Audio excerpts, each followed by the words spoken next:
দর্শক, আজ গাজীপুরে সাধারণ ছাত্রছাত্রীর সঙ্গে আপনার আমজনতাও রাজপথে নেমে এসেছে। তারা শুধু এক দফায় আজকে এই আন্দোলন করে যাচ্ছে।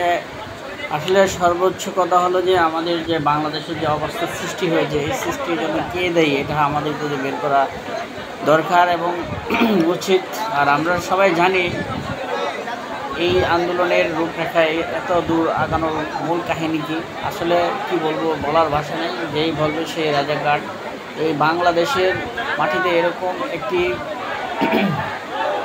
বিশৃঙ্খলা সৃষ্টি করবে এই সরকার কোনোদিন ভাবেনি।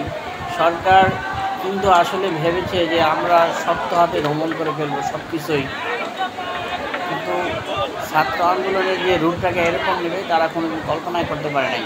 দেখেন, রাজপথে আজ সাধারণ ছাত্রছাত্রীর সাথে আমজনতাও রাজপথে নেমে এসেছে। তাদের যে এই অধিকার, এভাবে যদি এই সরকার এভাবে মানুষকে হত্যা করে, তাহলে একদিন এই জালিম সরকার এই দেশকে গ্রাস করে ফেলবে। তাই আমাদের উচিত এখান থেকে প্রতিরোধ গড়ে তুলে এর প্রতিকার করার।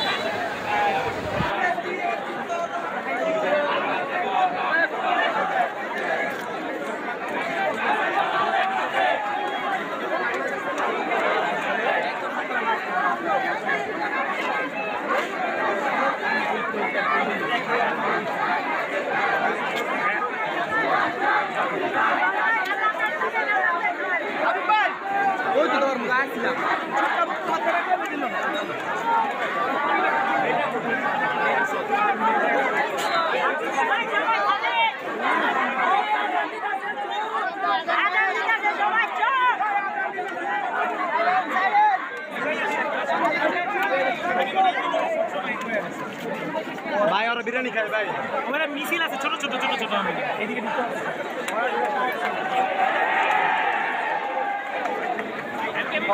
মানে একটা রিক্সা লো অ্যাপ উঠবে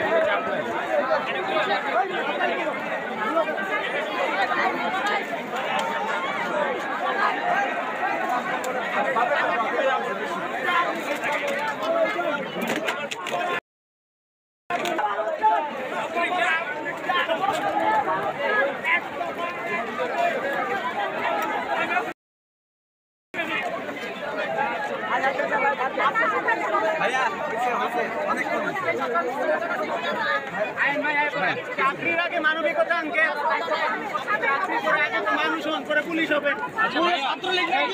আন্দোলন করছো, আন্দোলন করো। এখানে প্রভোকেট করার দরকার নাই। আমি আন্দোলনে আসছি, এখানে প্রভোকেট করার দরকার নাই। আন্দোলন করো, ঠিক আছে? আপনারা তো শান্ত আছেন। ধন্যবাদ। আন্দোলন করো, সবাই আন্দোলন করো, প্রভোকেট করো। আগে যায় দলীয় বাহিনী ছিল, আমি সঙ্গে আছি।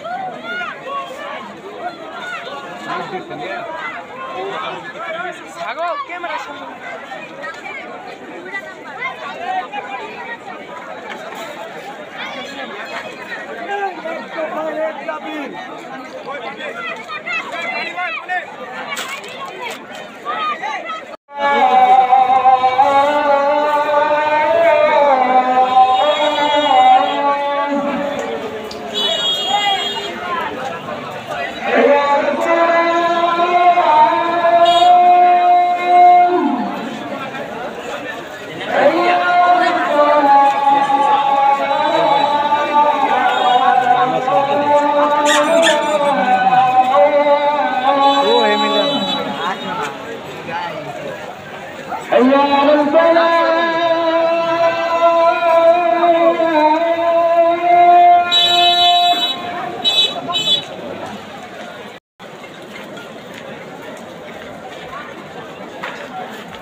ঠিক আছে।